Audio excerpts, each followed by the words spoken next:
Okay. And so, and this is a story about bagels. It's a story of bagels. It's a story that I'm going to bring you back to Brooklyn in the 1960s.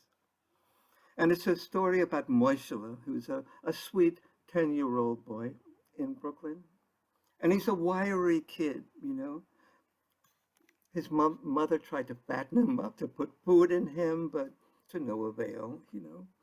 It's just really difficult to get food in him, you know. And she would say, "Es, mein Kind, eat, my child," you know. But whatever he ate, it wouldn't put any weight on him. So his mother used to put coins on the washing machine, knowing that if he got hungry, he could go out of the house and around the corner and go to the bagel bakery and get a couple of bagels and have something to eat. And he would do that from time to time. So one day, he grabs some coins from the washing machine, puts it in his pocket, leaves the house, and goes around the corner. Now, as soon as he turns the corner, he could smell the bagels, because anyone who's ever had any experience with bagel bakeries, from a block away, you can smell the bagels, fresh bagels. So he's already smelling the bagels, and he walks straight, following his nose, to the bagel bakery.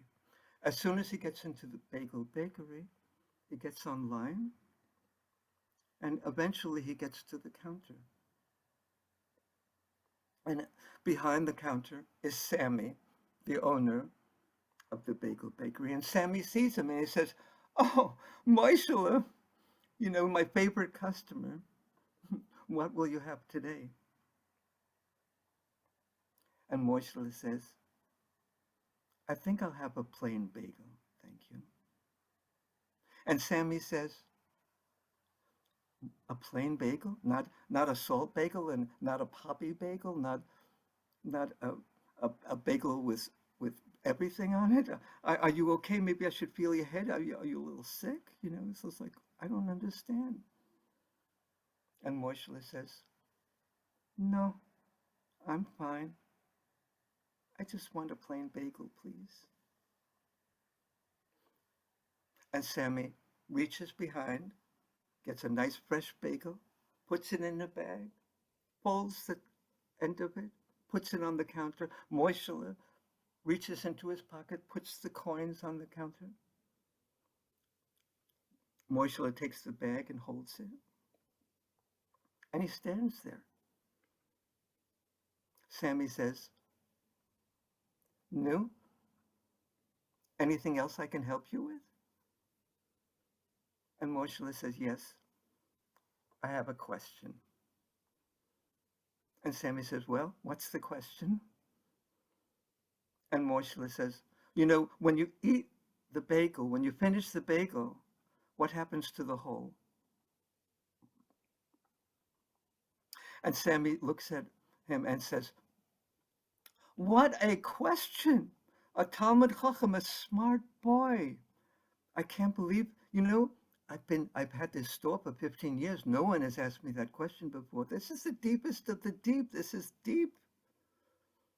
But you know, I'm going to tell you. I'm going to tell you what the answer is.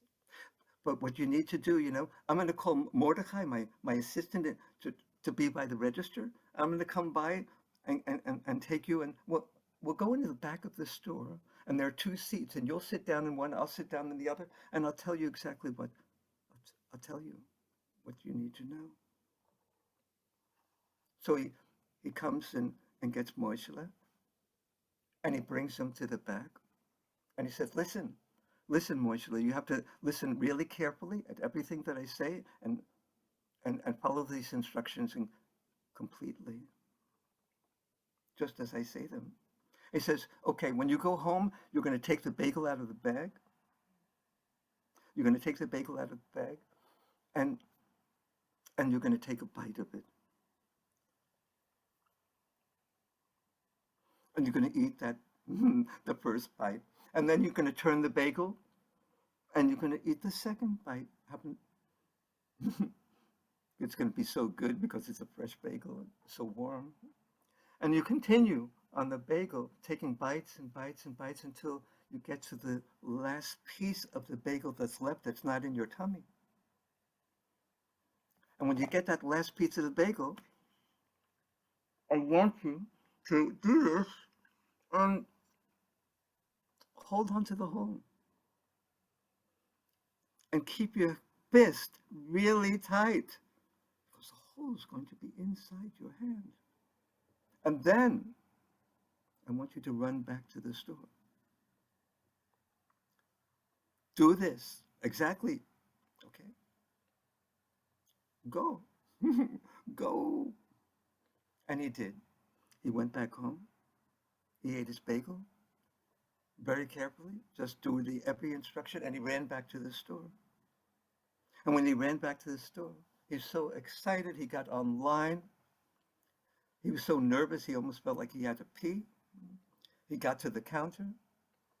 Sammy's there. And Sammy says, "No, you haven't?" Moishula showed him his hand and said, "Okay, show me." And Moishula opened up his hand.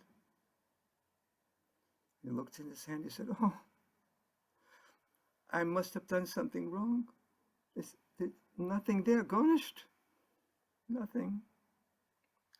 Nothing. Maybe it fell through my fingers. What happened?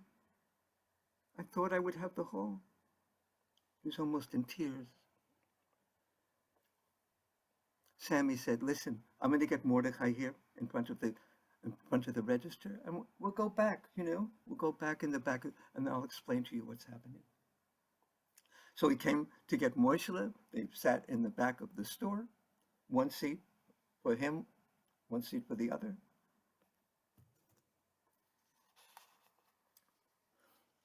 And Sammy says to Moishla, "Listen, I want you to see your hand again." He opened his hand. Look, I see something in your hand, And what I see in your hand is what's in the whole world. There's plenty of it in the whole world, And it's in your hand too, because if you see really, I can see it. And I'm going to have to train you to see it too. What I see in your hand is I see hope. Hope is everywhere. Hope is, the whole world is filled with hope. The world couldn't exist for a single moment without hope. Afila rega achad, even a single second, it couldn't exist without hope. There's hope when your grandma is sick and you want her to get better. You have hope there. When you have your briefcase of books with your homework and you lose it somewhere and you want to find it, you have hope that you're going to find it. And when your mama and papa are arguing, you have hope that they'll kiss and make up. Things would be better.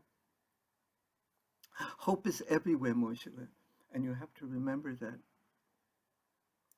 And you can't forget that for a single second. When you look through a bagel, anytime you look through a bagel, you look through the hole in the bagel, you'll see hope. Hope is everywhere. And may you never, never, ever lose hope.